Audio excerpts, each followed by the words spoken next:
Programme सरेआम के 8 साल। क्या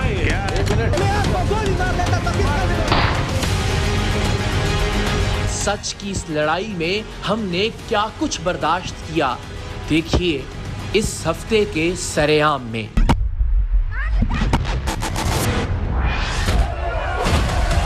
प्रोग्राम में आज आपका ये वादा है मेरा, याद कर लो।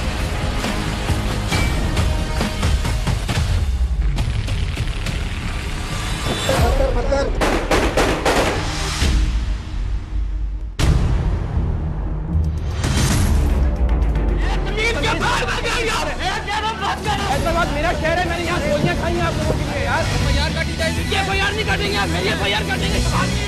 तो यार फिर आओ ना साथ बैठ जाओ मोबाइल के अंदर। क्या मैं आपको गोली मार लेता तो किसका जिम्मेदार है? शूट करेंगे। कभी पत्थर, कभी थप्पड़, कभी धक्के, कभी मुक्के, कभी गालियां, कभी गोलियां, कभी दुश्नाम, कभी इल्जाम, कभी सख्त गुफ्तार और कभी तशद्दुद और मार। ये करना पड़ेगा हमें, खुद हमें मार खानी पड़ेगी।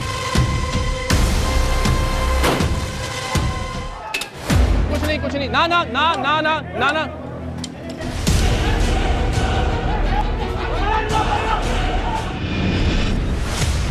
सच का सफर यूं भी आसान नहीं होता।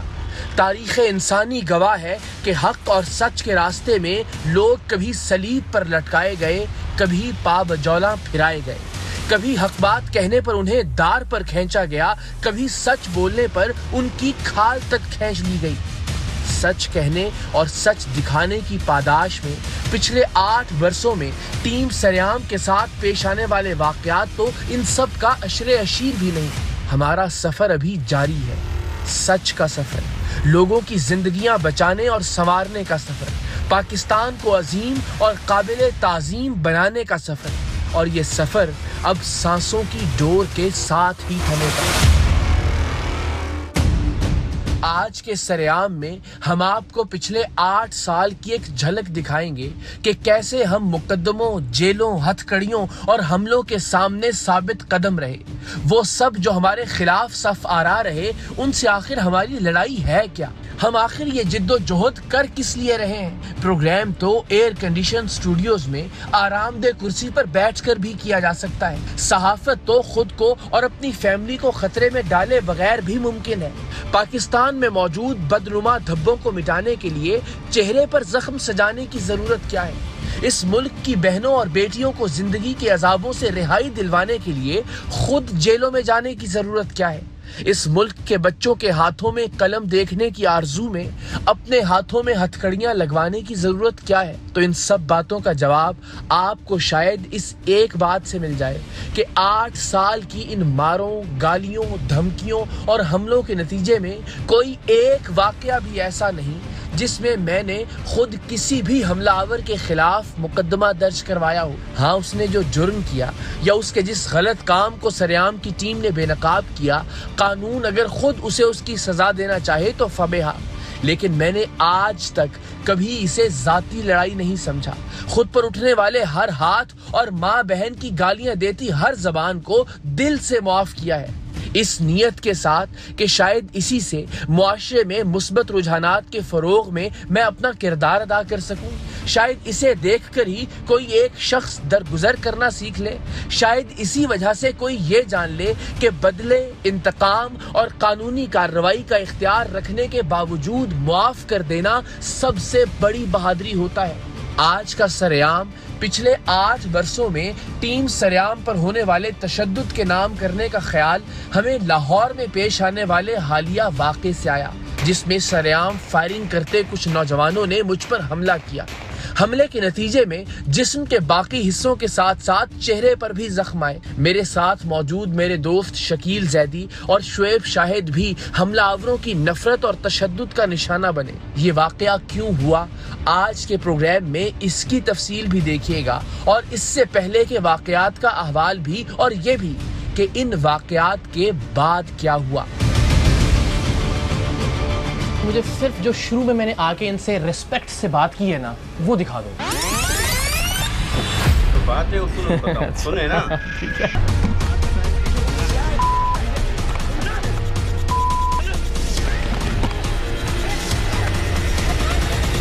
क्या टूटेगा?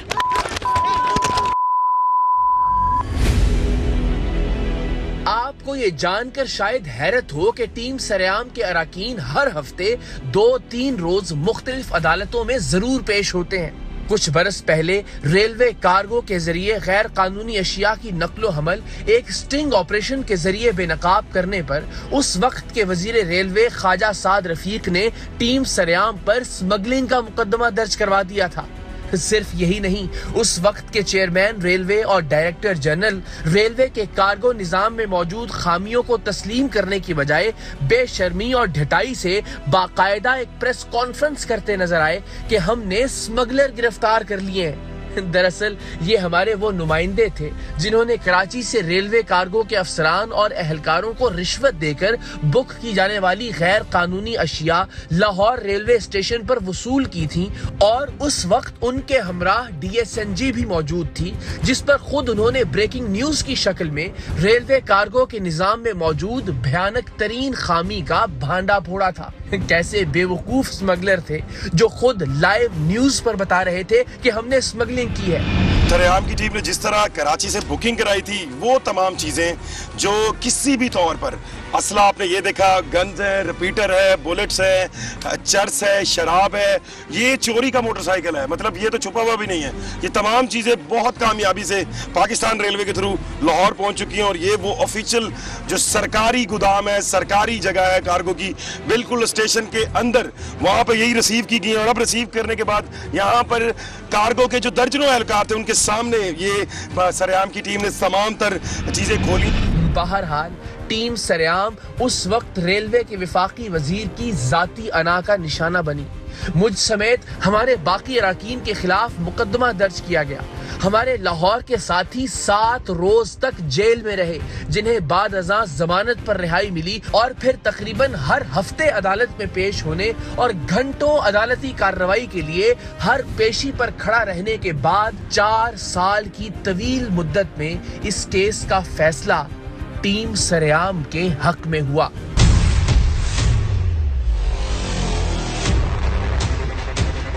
इस शख्स ने हमारी सिक्योरिटी का पोल खोल दिया है। This is very painful for अस।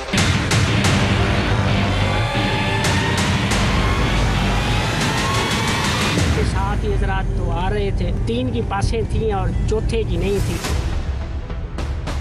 हुकूमत वक्त की जानिब से ऐसा ही एक और मुकदमा टीम सरेआम पर पाकिस्तान की तारीख के एक बड़े और मुनफरद स्टिंग ऑपरेशन के नतीजे में कायम किया गया। हमने दिखाया था कि कैसे सिंध असेंबली जैसी हसास इमारत में सिक्योरिटी पर मामूर चंद एहलकारों और अफसरों को रिश्वत देकर या उनसे ताल्लुकात बनाकर आप इंतहाई आसानी से आतशी असलहा असेंबली के अंदर तक ले जा सकते हैं। तमाम सिक्योरिटी स्कैनर्स, करोड़ों रुपए की मशीनों और सैकड़ों सिक्योरिटी एहलकारों की मौजूदगी के बावजूद हमारा नुमाइंदा एक पिस्टल अंदर ले जाने में कामयाब हो गया था। अरकान असेंबली और वज़रा की अपनी ही सिक्योरिटी की खातिर किए गए टीम सरेआम के इस स्टिंग ऑपरेशन को भी अना का मसला बना लिया गया, और उस वक्त के वजीर दाखिला सुहेल अनवर सियाल ने बौखलाहट में हम पर ही मुकदमा दर्ज करने और हमें ही गिरफ्तार करने का हुक्म दिया।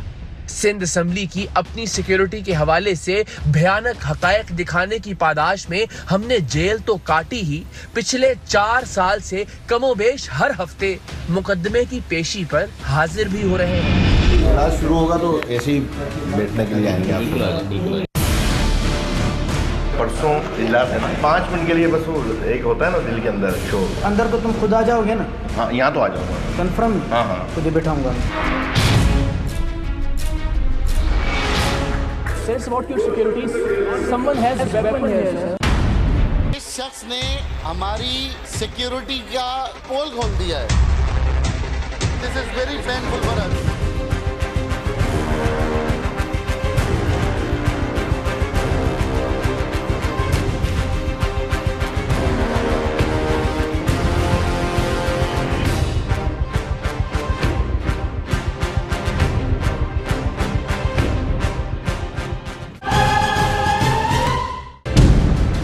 चंद रोज पहले लाहौर में होने वाला हमला अपनी नौइयत का पहला हमला नहीं कि जिसमें हमने मुआशरती बुराइयां दिखाने की पादाश में जख्म खाए हों। ये सिलसिला 2012 में हैदराबाद से शुरू हुआ, जब टीम सरेआम पर डंडों, ईंटों और आतिशी असलहे से हमला किया गया। टीम सरेआम ने हैदराबाद के इलाके टंडो मीर महमूद में मासूम बच्चियों की सरेआम खरीदो फरोख्त का धंधा बेनकाब किया था, जिस पर जराइम पेशा लोगों का ये पूरा मोहल्ला टीम सरेआम पर हथियारों समेत टूट पड़ा था। हमारे कैमरे भी छीन लिए गए थे, जिन्हें बाद अज़ां पुलिस ने रिकवर करवाया था। सो उस बदतरीन हमले की कुछ ही फुटेज महफूज रह सकी। बच्चियां छूटी अब यहाँ पे आप देख लिया। ये नहीं तो चले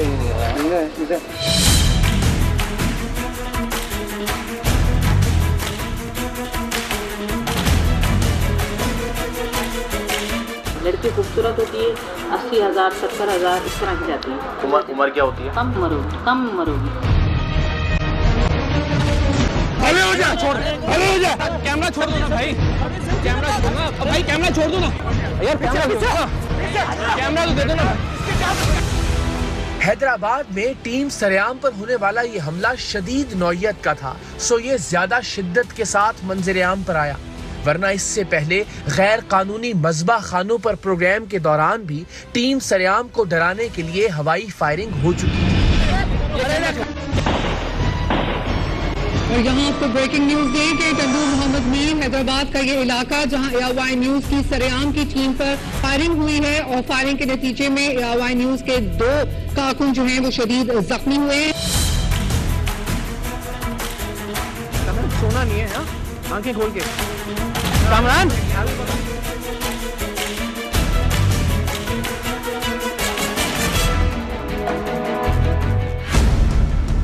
कराची के मशहूर रेनबो सेंटर पर गैर कानूनी सीडीज के खिलाफ प्रोग्राम के दौरान उस वक्त की रेनबो सेंटर की यूनियन और दुकानदार हजरात भी टीम सरेआम पर टूट पड़े थे।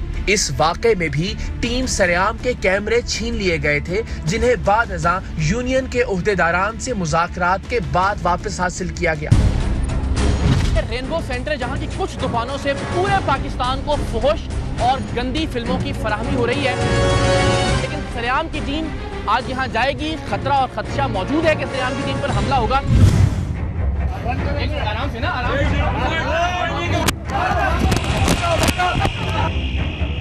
ये माइक ये तोड़ दिया, इसका ये टेप निकाल ली।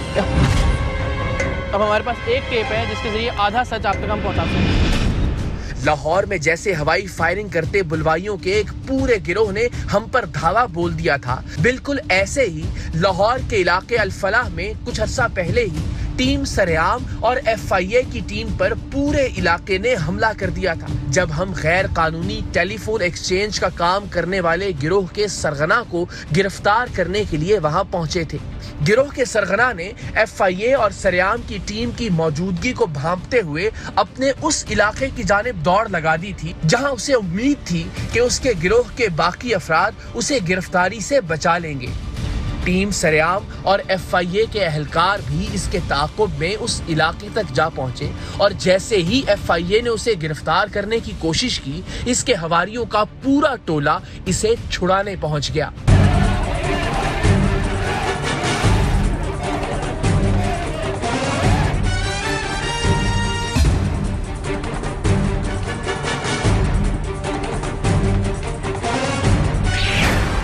काम क्या करते हैं भाई जी? क्या काम करते हैं? मैं बाहर जा रहा हूँ, दुबई हैं? दुबई जा रहा हूँ। तो जा रहे हैं ना, अभी क्या काम करते हैं? अभी कुछ भी। यहाँ क्या कर रहे थे बैठ के? ये दोस्त का ऑफिस है, उससे मिलने। क्या कर रहे थे? ये वीज़े के सिलसिले में आए हुए हैं। अच्छा, क्रेडिट कार्ड का कोई ताल्लुक नहीं है आपके साथ? ठीक है, बात सुनो, सबूत तो हमारे पास आ गए सारे। जी ठीक है ना। अच्छा, मुझे पहले पूरी बात तो बताएं। बात ये भाई कि आपने देखो, अभी वो अगर हम नहीं बतानी है तो अच्छा। फिर आप तो वहाँ FIA ले जाके बताते हैं ना। दोस्त हैं, उन्होंने कहा था कि अच्छा बुकिंग करवा आगे मेरा एक जानने वाला है सिंध में। ठीक है, उससे मैंने कॉल की, उसने मैं कब बुक करवा दो यार एक। अच्छा, वो कैसे करवा के देता है? वो जो फेक क्रेडिट कार्ड्स हैं, हैक किए हुए क्रेडिट कार्ड का डेटा है उससे पता नहीं अब हैक का है या हैक का ही होगा ना। हैक का वो हैक का भी नहीं, वो साइट होती हैं, साइटों से उठाते हैं। साइटों से क्या उठाते हैं? क्रेडिट कार्ड का डेटा। वो डॉलर दे के, जैसे अब हमें वो बताता है कि मैं साइट से बाय करता हूँ। वो जो उमर है ना, मैं जिसका बता रहा हूँ, जिसने मुझे सिखाया, वो करता था। मैंने बताया कि वो पेमेंट मंगा के खाने लग गया था। मुझे यानी आपको भी नहीं देता था और तुम्हारा हिस्सा भी खा जाता था और अपना भी खा जाता था। मुझे इंग्लिश आती नहीं थी, वो तुम्हें चक्कर देता था। चक्कर देता रहा, ठीक है। वो चक्री कहाँ मिलेगा हमें? वो अभी घर भी होगा, चलते हैं उसको लेते हैं साथ। वो कहाँ पे? वो तुम्हारे बुलाने पे आ जाएगा? अगर खुफिया तरीके से तुम बाहर कहीं उसको बुलाओ, आ जाएगा।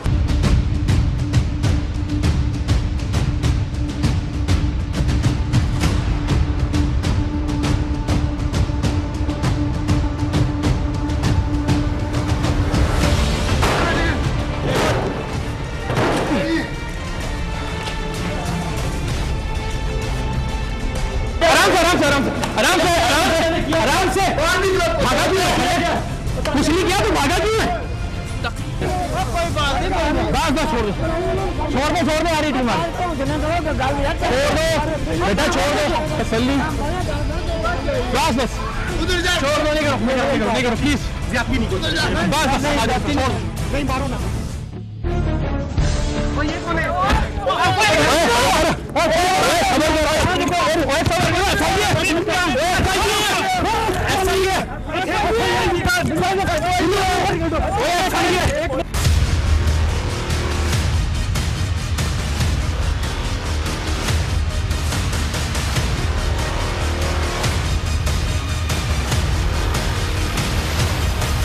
इस हमले के बावजूद FIA और टीम सरेआम इन मुल्जिमान को गिरफ्तार करके FIA लाहौर के हेडक्वार्टर्स लाई और इन्हीं मुल्जिमान की मदद से गैर कानूनी एक्सचेंज के एक बड़े नेटवर्क को बेनकाब भी किया। ये जो डिवाइस है, इससे आप करते हो टेलीफोन कॉल्स करते हो, नंबर जाता है इंटरनेशनल, पाकिस्तान का नंबर नहीं आता ना, इंटरनेशनल नंबर जाता है। फिर आप बताते हो लॉटरी निकली आपकी, इतने लाख की लॉटरी निकली है, इतने पैसे आप जमा करवा दें तो आपको लॉटरी मिल जाएगी। ये तरीका है ना फ्रॉड का।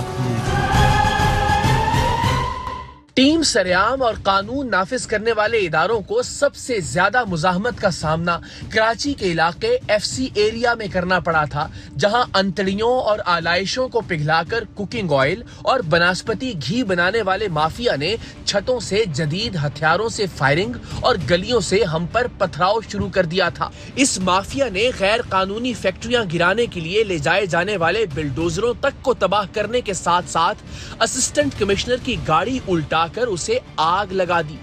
उस वक्त कराची के जिला वस्ती के deputy commissioner doctor Saifur Rahman और उस वक्त के SSP आमिर फारूकी टीम सरेआम के साथ डटे रहे, बावजूद इसके कि पुलिस इन हमलावरों के हाथों कई बार पसपा हुई। लेकिन बिल आखिर डॉक्टर सैफ और आमिर फारूकी की क़यादत में ये ऑपरेशन अपने अंजाम को पहुंचा।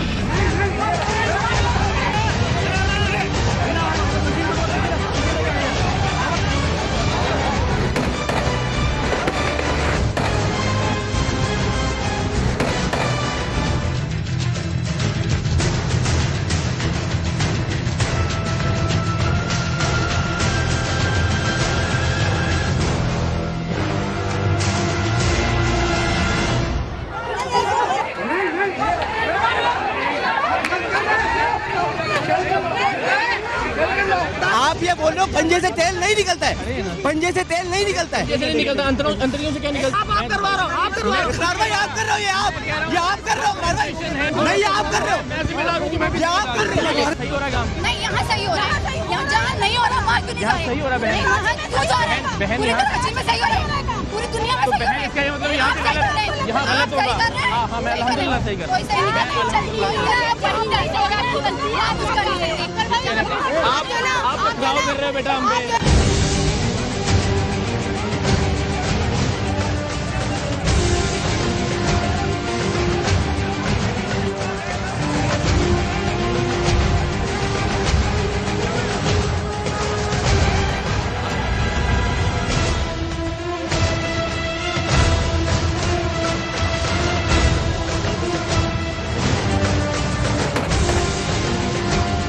पावरफुल है ये लोग क्या गैर कानूनी असले से फायर करके भगा रहे हैं पुलिस को। असिस्टेंट कमिश्नर साहब की गाड़ी है, उसका ये हाल किया इन लोगों ने। छतों से ऐसे ही पथराव का सामना टीम सरेआम को कराची के इलाके कटी पहाड़ी और बल्दिया टाउन में भी करना पड़ा। कटी पहाड़ी जो उन दिनों अपने खून आशाम वाकयात की बदौलत खौफ की अलामत समझी जाती थी, टीम सरेआम ने वहां एक ऐसे कारखाने का सुराग लगाया जो सिगरेट से लेकर मल्टीनेशनल डिटर्जेंट तक, साबुन से लेकर शैम्पूज तक पाकिस्तान में मिलने वाले हर बड़े ब्रांड की कॉपी तैयार कर रहा था। पुलिस के हमरा जब टीम सरेआम ने इस कंपाउंड नुमा कारखाने पर छापा मारा तो पहाड़ी पर वाक़े मकानात से टीम सरेआम और पुलिस के एहलकारों पर पथराव के साथ साथ फायरिंग भी शुरू हो गई।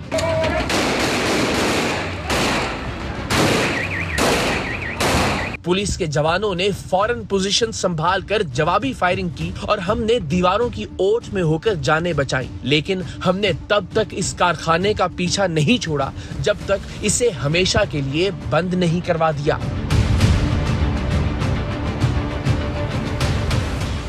कराची के इलाके बल्दिया टाउन में भी टीम सरेआम को ऐसी ही सूरत हाल का सामना करना पड़ा जब हम जाली इंजन ऑयल बनाने वाले माफिया के खिलाफ कार्रवाई के लिए बल्दिया टाउन की उस गली में पहुंचे जहां हर दूसरा घर दरअसल घर नहीं बल्कि जाली इंजन ऑयल बनाने या पैक करने का कारखाना था। बस जैसे ही इनमें से एक कारखाने के खिलाफ कार्रवाई का आगाज हुआ, टीम सरेआम और पुलिस पर पथराव शुरू हो गया। कराची का इलाका है बल्दिया और यहाँ तकरीबन हर घर के अंदर ये काम हो रहा है।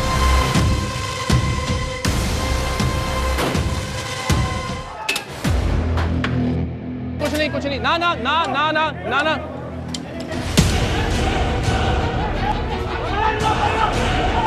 ये करना पड़ेगा हमें खुद, हमें मार खानी पड़ेगी।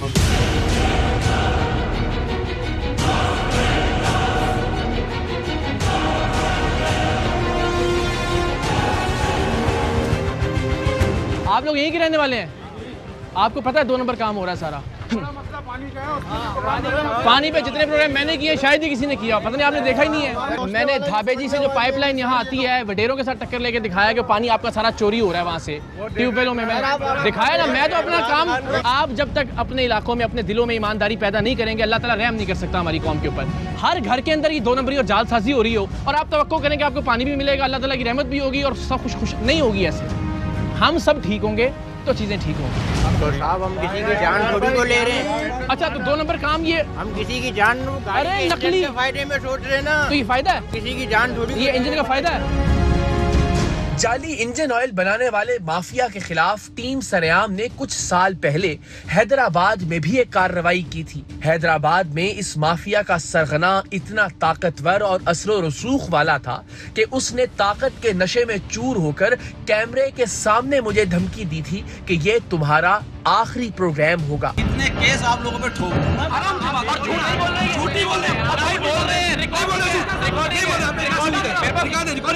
एक तरफ वो सीलें लग रही थी, जहाँ स्पीकर्स लगाए जा रहे थे, हर एक चीज की रिकॉर्डिंग।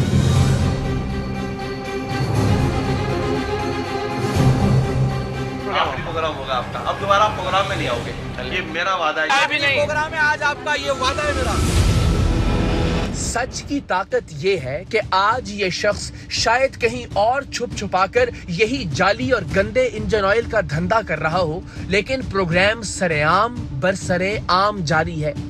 सच्चाई और हक नुमाई के इस रास्ते में हम धमकियों को अपने लिए एजाज समझते हुए और जख्मों को तमगों की तरह सजाते हुए आगे बढ़ते चले जा रहे हैं।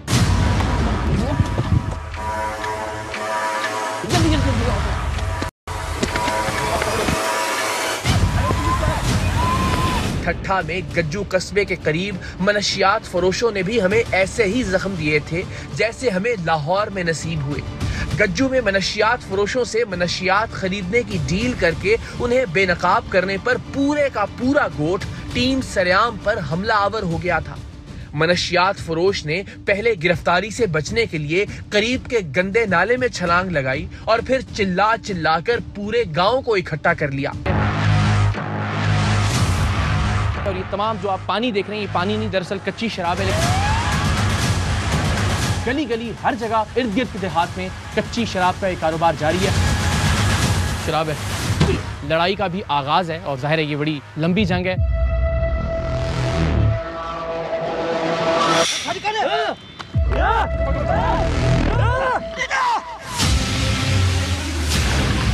भाग जल्दी।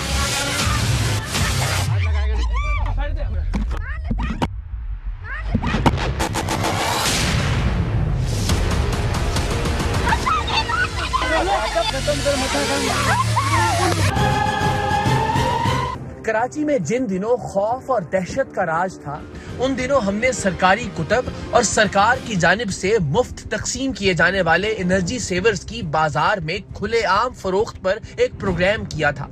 बच्चों को मुफ्त दी जाने वाली सरकारी कुतब और लोगों में मुफ्त तकसीम किए जाने वाले एनर्जी सेवर्स को कराची के अलकरम स्क्वायर पर स्टोर करके बाजार में बेचा जा रहा था। इस गैर कानूनी कारोबार के सरगना को डील करके रंगे हाथों पकड़ा तो यहाँ भी टीम सरेआम को शदीद मुजाहमत का सामना करना पड़ा था। हमें ऐसी गालियों से नवाजा गया था कि खुदा की पनाह। और इस सारे हंगामे में ये लोग मरकजी मुलजिम को भी छुड़ा ले जाने में कामयाब हो गए थे। और कहाँ मिलेगी ये किताबें? मेरा ख्याल है कि कराची में हर जगह बिक रही है। मेरे साथ कुछ भी करने से पहले मेरे बच्चों के बारे में सोच लें। आप इस मुल्क के बच्चों के बारे में सोचते तो ज़्यादा अच्छा था। मतलब ये किसी गरीब के घर में लगने के लिए बल्ब था ना भाई जी। तो यार फिर आओ ना साथ बैठ जाओ मोबाइल के अंदर। मोबाइल में क्यों बैठूं? मैंने कोई जुर्म करा क्या? अरे जुर्म नहीं किया आपने।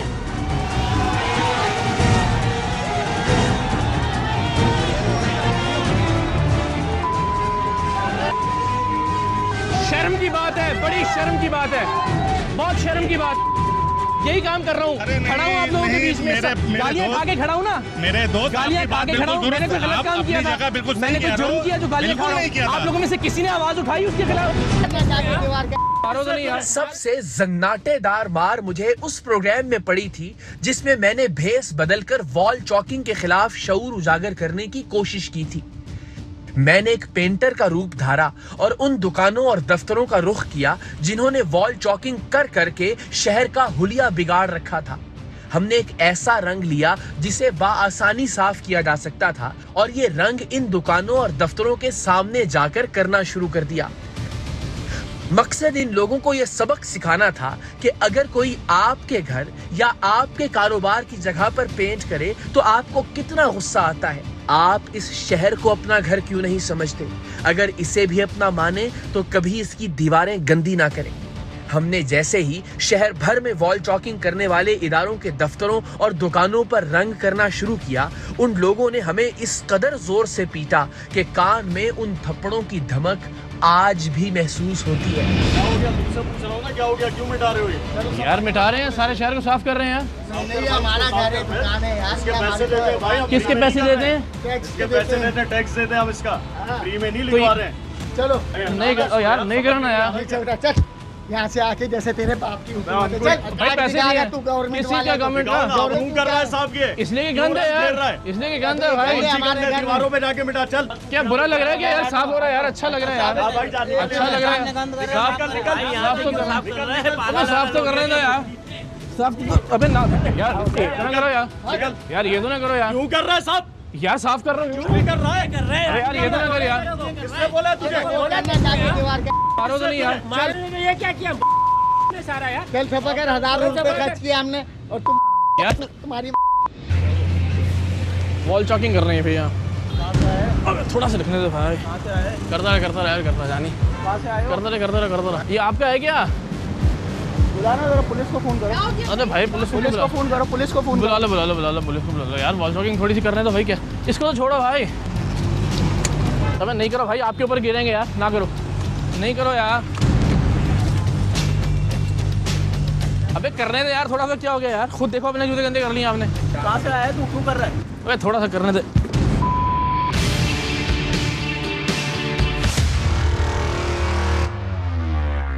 ये सब कहानियां तो जराइम पेशा अनासिर, 2 नंबर धंधों में मुलव्विस माफियाज और मुआशरती बुराइयों के परवरदा अफराद के तशद्दुद और मारपीट की हैं।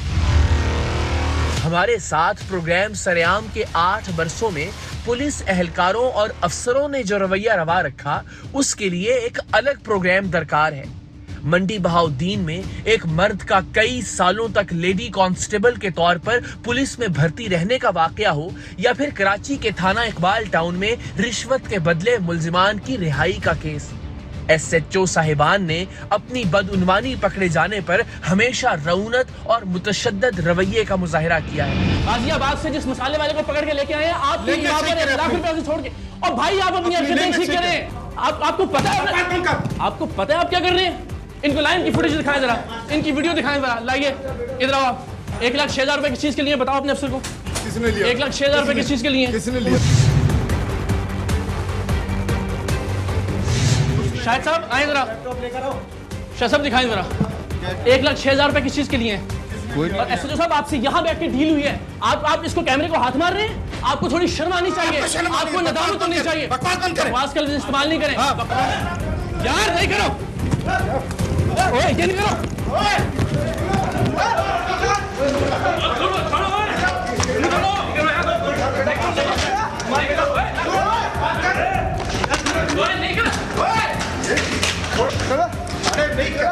बाहर नहीं जा रहा, बाहर क्यों नहीं जा रहा?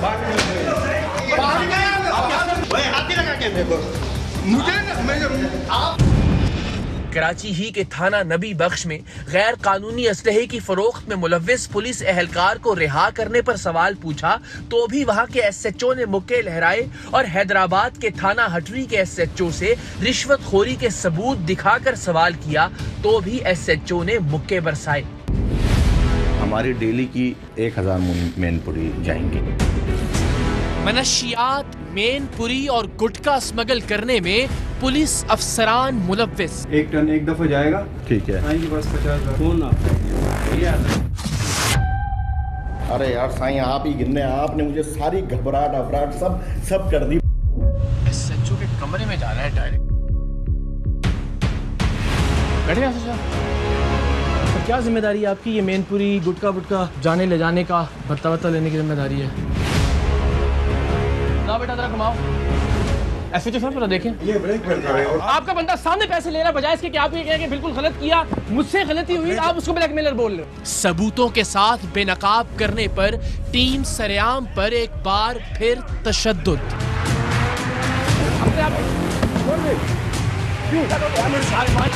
बेटा मुझे सिर्फ जो शुरू में मैंने आके इनसे रिस्पेक्ट से बात की है ना, वो दिखा दो। बात है उसको सुने ना। लेकिन 8 सालों के इन हमलों, तशद्दुद और मारपीट के नतीजे में एक बार भी, जी हाँ एक बार भी हमने जवाबन हाथ नहीं उठाया, पलटकर हमला करने की कोशिश नहीं की। आखिर क्यों? क्योंकि ये हमारी जात की लड़ाई नहीं है, ये लड़ाई सच की लड़ाई है, ये लड़ाई पाकिस्तान की आने वाली नस्लों की भलाई की लड़ाई है।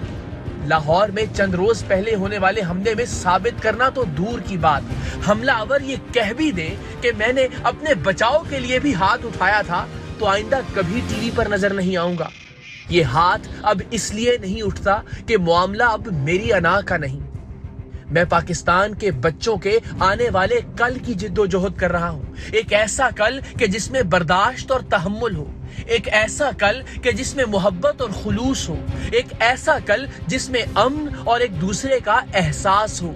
इसी जिद्दोजहद में एक जख्म की रोशनी और सही, मैं कुछ ना भी कर सका तो कम से कम दुनिया से जाते हुए अपनी आइंदा नस्ल से शर्मिंदा नहीं होगा कि मैंने उनके लिए अपने हिस्से की जिद्दोजहद नहीं की, अपने हिस्से की आवाज नहीं उठाई, अपने हिस्से के जख्म नहीं खाए।